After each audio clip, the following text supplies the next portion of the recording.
Hello everyone, it is great to be here, so thanks for the opportunity. I'm Dilek Polat Ünsür, and today I'm going to talk about the Turkish alphabet reform and how newspapers familiarize readers with the Latin script during the transition period. But before that, I'm going to give you a brief background information about the reform. The reform was a shift from the Arabic script to the Latin and carried out in the latter half of 1928 as the initial step of the language reform, which was implemented in 1932. The Turks started to use the Arabic script when they converted to Islam in the 11th century by adding more letters for the sounds and vowels that are specific to Turkish. And here you can see the Ottoman Turkish alphabet with the additional letters such as P or Ç. And with the alphabet reform, the Latin script adopted in order to create a new customized alphabet, which has 29 letters, excluding some Latin letters such as W, X, or Q. The reform is aimed to raise the low literacy rate by overcoming the difficulties in writing Turkish with the Arabic script, because there were multiple readings of words and suffixes and infixes. And also to raise the literacy rate, which was approximately 10% among the population at that time. They needed to print more textbooks and reading materials. So being able to print those in a higher number and pace, they also had to overrule the problems in printing in the Arabic script, because according to the reformers, it was a great obstacle in reproducing and spreading the knowledge. And the third aim, of course, was aligning the nation with the Western world, which was the initial agenda of the new Turkish Republic. So, how the reform was implemented. First, they adopted Latin numerals and appointed members to the Language Commission in order to prepare a proposal for the new alphabet, and this happened on May.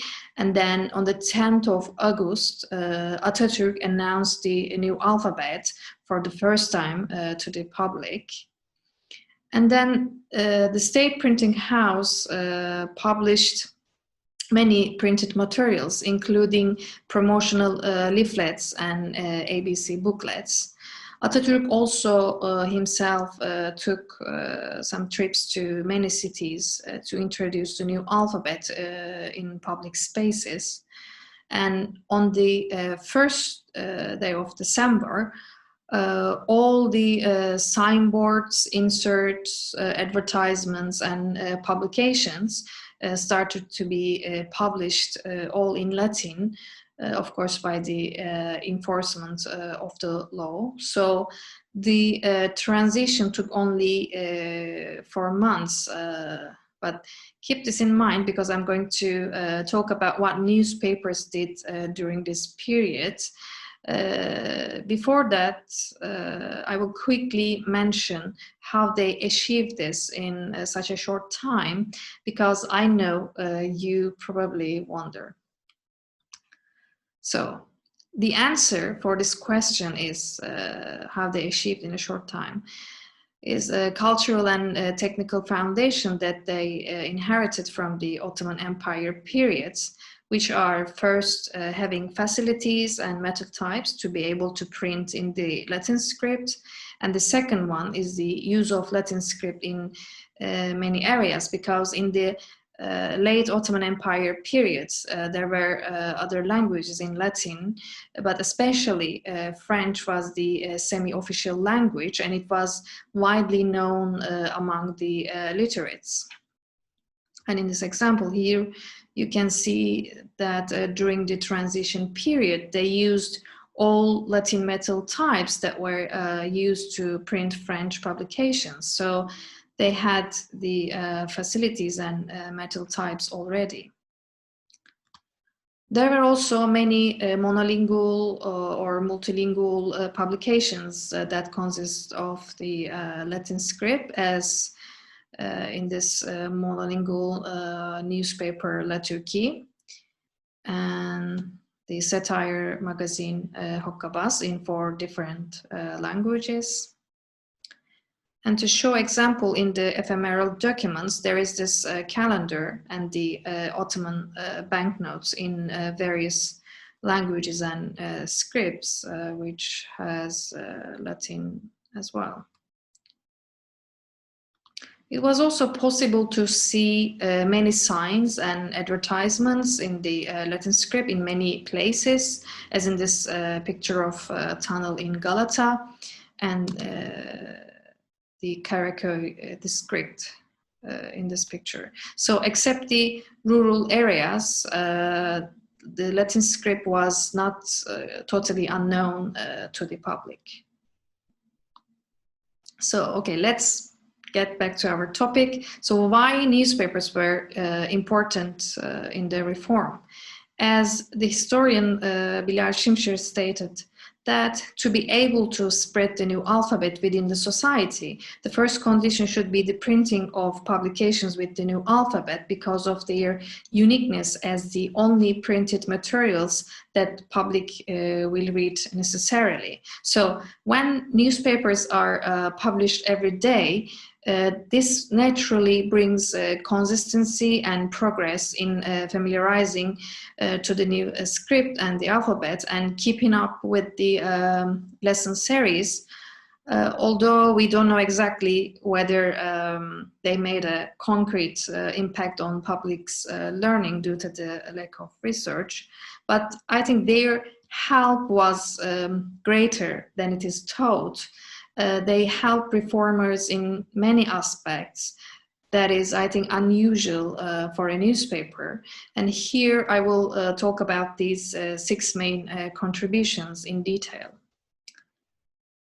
First, they familiarized reader to the new alphabet by using it side by side to the text in the Arabic script, even though readers probably couldn't read these contents in the first place. Here you can see the Latin in headline, headings and body text, and even in the nameplate of İktam newspaper, along with the old logotype. And here you can see the use in Milliyet newspaper. The Latin uses were both monolingual and bilingual forms, and you can see the bilingual one in heading. And whether these are right or wrong executions, there were some attempts to equalize the scripts, as you can see here.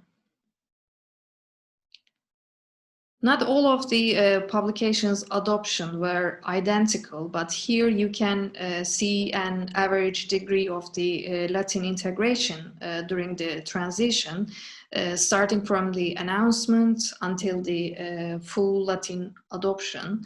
The red represent the Latin script. And the second help was publishing encouraging news that praised the reform. And here there is this whole set of Arabic type and its variations, and they shared this by saying that this is what Atatürk saved us from, and then they shared a simpler set of Latin type.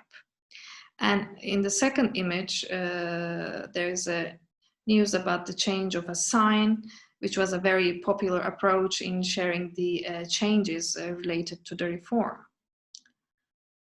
They even published the handwritten note of Atatürk saying that how beautiful your headline is with the Turkish letters. And there is this praiseful letter from a reporter of the Times newspaper. And another common practice was showing public while learning the new alphabet on streets or classrooms. And here you can see a street servant practicing. And the third contribution was publishing cartoons that mock the Arabic script and letters. They generally personalize letters by using metaphors. And here you can see the old letters with fez, the old Ottoman head, and they are migrating in the Islamic term hijra. And here also a man illustrated with Latin letters blows out the old-fashioned candle made with, of course, with the Arabic letters. And the other one shows a letterman is running from the new Turkey, which pictured as the sun, in order to catch the displaced sultan and the abolished caliphate. Of course, there are many cartoons, but I will show you this last argumentative one. And this time they pictured the Latin and the Arabic script as a car and a camel. And according to the reformers and publishers, they represent the old and the new and being fast and slow in progress. The fourth help was using newspapers as a forum to discuss and share the orthographic and environmental changes.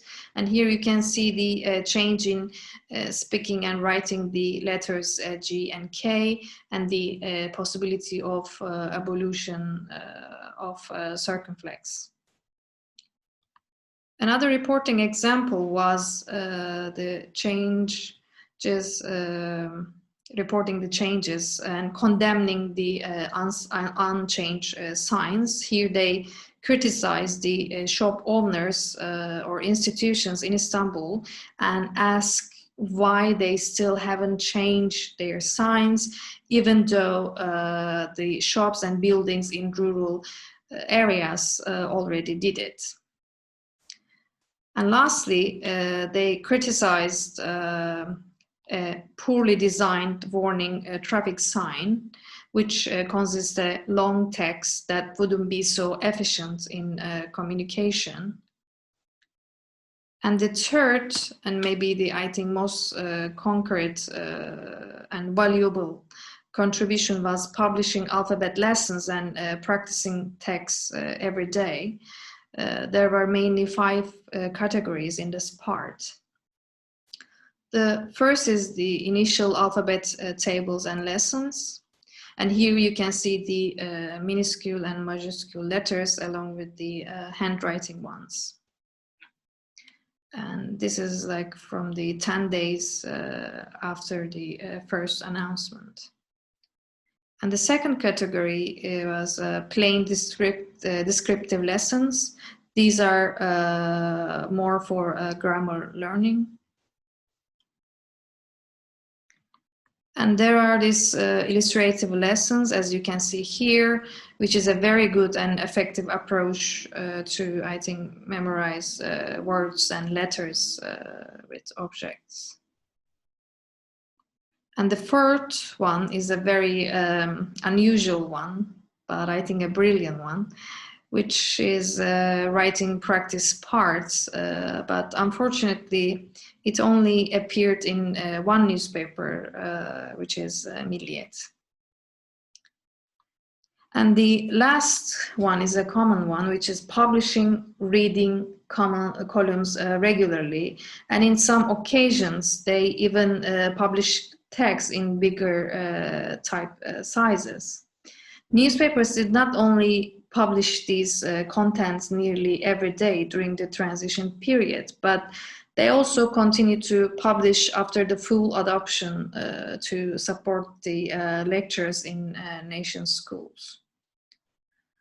And the very last contribution one is that they led the transition by being an example and accepting to replace the old script alphabet with the new one, despite the great financial and technical difficulties and burden. And here you can see the first pages from the first day of the full Latin adoption on the December 1st. This is a Milliyet newspaper, and this is Cumhuriyet, and this is İktam newspaper. Of course, there are many more newspapers, but I'm just showing you these three.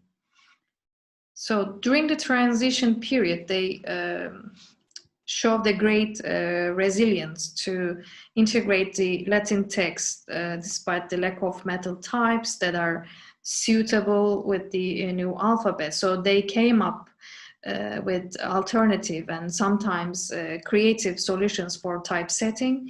As you can see here in this example, a comma is externally added to the letter S in order to make the letter sh. And in most cases, apart from making hybrid letters, they borrow types from different typefaces to substitute both missing letters and the new Turkish character, as you can see here in this example. They also put like 2 dots, probably umlaut, to substitute the brief of soft G in Turkish. So by making all of these contribution and accepting to switch to the Latin script fully in 4 months, newspapers actually took a big risk by purchasing lots of new Latin metal types, despite their lack of knowledge which ones will work on their layout and design. And they also left financial burden aside, despite the real threat of facing low circulation rates or even a closure, because after the transition period, some of them actually had to stop publishing, and the circulation rate decreased as expected. As you can see in this table, it shows the first day of the full adoption and the second day and 1 week later. But as a result of these, they were called vanguards, cavalry, and mobile schools in the implementation of the new alphabet. And they familiarized readers with the new alphabet script every day by publishing various useful contents that encouraged them to learn it. And they also became a pioneer in the immediate adoption of the Latin printing convention and helped to change the typographic convention of the nation by advertising and buying new Latin typefaces and using them at first hand. So this is the end of my talk. Thank you very much. Hi. Hi, hello. Thank you so much for your lovely presentation. There are several questions that are coming into the chat that I'm hoping that we can answer. Okay? Yes, I will be glad. Yeah. Yes. If I can, answer some questions. So we can start about the first question about orthography. Yes. Do Latin and Arabic script for Turkish have a one-to-one relation? No, because when they were using the Arabic script, there were many problems with the orthography and especially with the readings of the words, because there were multiple readings of only one word. I was going to put some examples on my presentation, but then I have a limited time, so I couldn't do that. But yeah, it was possible to read one word with many readings, so it was a little bit confusing, especially for the infants who learn the alphabet for the first time. So the reformers also connect this problem, with the low literacy rate. So this is why they wanted to change the script and the alphabet to overcome this, problem with the orthography and also, the learning and reading the, language by using, the Arabic script. So is it helpful? Yes, I think so. A lot of people are appreciating really your presentation. And here's another question. Are there still any of the traditional vintage printers from this time period? And are they still operating today? No, I don't think so. I didn't come across one, but I don't think that, there is also a political and social, sides of this, reform. So yeah, it's a huge topic. So maybe this is why we don't see it, now. So yes. And also here's another question about, or more of a comment, seeing the newspaper and trying to fit alternative characters is still familiar to this day. The amount of times you see the G ognok, I think, break. yeah, it disappeared on national websites and newspapers. So that's a common. Yes, I know that, because I always noticed last time I saw in a very famous newspaper that you can just spot the different typeface for the the soft G. We say in Turkish soft G, with the G with the brew. So yeah, I agree with that. Yes, and also another question is, didn't illiteracy increase much after the transformation? Yeah, maybe not immediately, but in maybe 10 years, yeah, it's definitely increased because they also opened public schools in everywhere, and I agree with them. They Latin made easier to learn the alphabet. So. And does the current government promoting or trying to go back to Arabic script? No, I don't think so. Because no, I didn't hear anything about it, and I don't also think that they think about it. But the thing is, maybe we can just embrace the old calligraphic tradition, from the Ottoman times, because it was beautiful. Maybe some of this traditional. So yeah, maybe we should embrace it, because there are some polarization. Some parts they fully they don't appreciate it, or some of them want to embrace it. So there's this polarization, but I think that it will be really good if we just look this as a kind of tradition, and then keep it alive. Yes. Yeah. There's another orthography question, I think, a little bit. Yeah. How the English language has influenced the use of renewal of the Turkish alphabet. I think that's very interesting. Yes, we have some loaned, parts from English. Like, for example, we have a word for teacher, which is öğretmen. Man is coming from, English. But the big influence coming from French, actually. And I also told in my presentation that there was this, how can I say, a kind of fashion, not fashion, but the French was a semi-official language in the late Ottoman Empire. So this is why French had the most influence on the Turkish language and the alphabet. So somebody said to me that there was a Swedish in it. Probably it could be, yes. Yeah, I wouldn't be so surprised. So yeah. No. And somebody asking about the learning time period. Yes. I think what the second questions that Oli Meyer has, what about people without access to newspaper about the transition? I think he's referring to.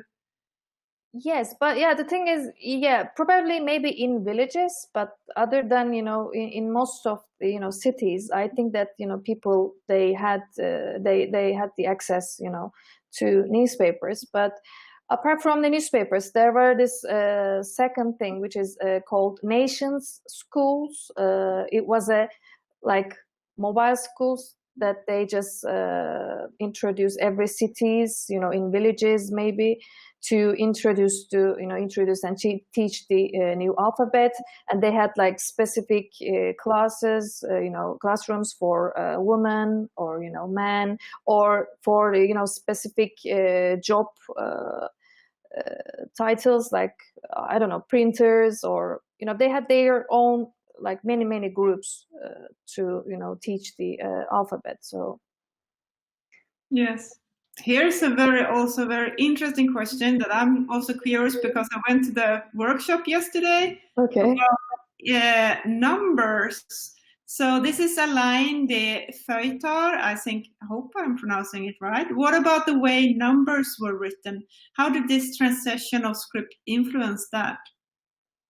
Okay, about the way numbers were written. No, but what numbers? Like numbers in Latin or numbers in Arabic? I think so. Going from one script to another, that's the question. Yes. Okay. Yeah, there was kind of mixture of, but the thing is, they just introduced, they actually adopted the Latin numerals first on May, and then on August they introduced the new alphabet. So from that date, they started to use the Latin numbers already. So there was no confusion on the way of numbers were written. Mm. Yeah. And also we have in legal documents on contracts, invoices, and real estate deeds and similar, does this quick adaptation, are there in this transition? Yes, but not very that quick. Maybe it was like 1 year later or so.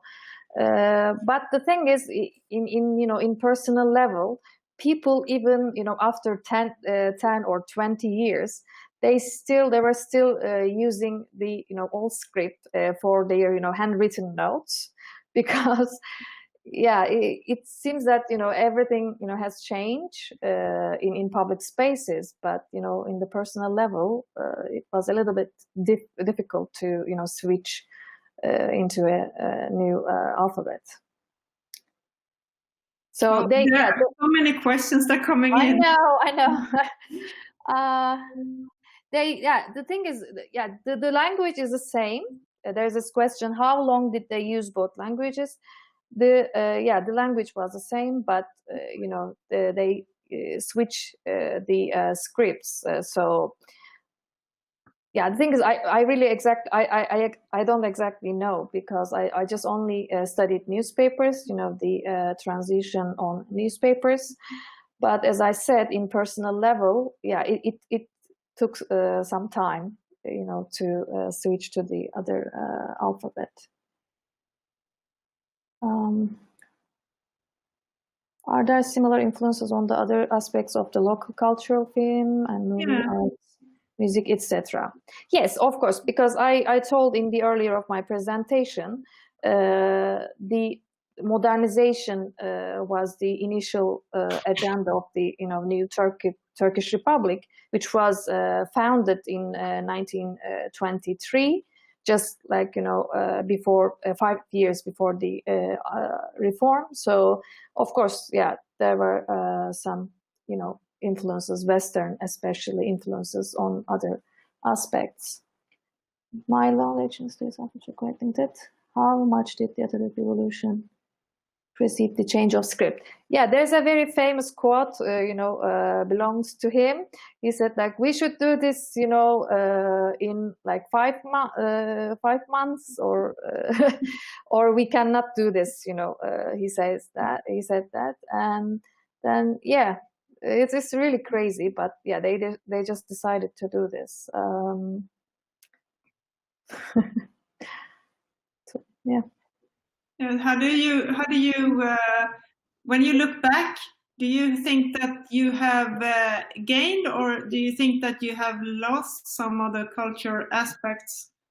Yes. Yeah, of course. Yeah, there was gain, but also, there was some loss, because as I told you, we had a really great, calligraphic tradition, so we have lost it, unfortunately. And there was also this, social conflicts on it. Like people, even in Turkey now, they just can't recognize, whether a text is, in Ottoman languages, in the Arabic script. If you can show a kind of Ottoman, words or sentences, in Arabic script, they wouldn't realize, they wouldn't exactly, realize, and they might think that, it is Arabic or something. So I think it's a little bit, sad. Not to know, what we had, before this reform, and especially in the, calligraphic terms. So,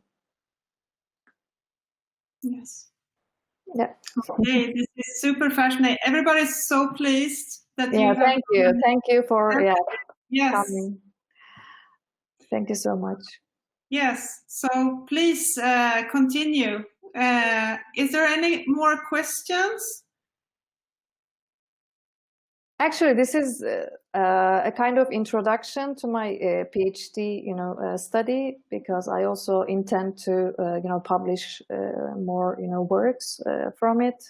So I hope, you will see me in different platforms. Good. Yeah. Do you have a link where people can get in contact with you? Can you type it in the chat for the participants who are here? Or yeah, you can just follow me on, social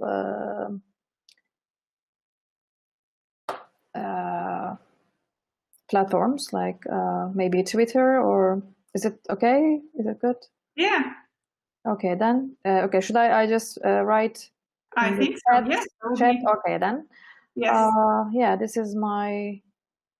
Because I think that this is actually something that really people are very interested in. This is Instagram. Yeah, that's fine. Okay. So there's actually come a question about, do you call ABC the Latin or the Turkish alphabet? That's. Yeah, the thing is, okay, I will just explain. We say Turkish alphabet. We don't say specifically like Latin alphabet, like Turkish Latin alphabet. No, we say just, Turkish alphabet, because, Atatürk made it clear that, this is because they customized the alphabet with, adding specific letters for the Turkish. Yes. So this is why they call it like Turkish alphabet.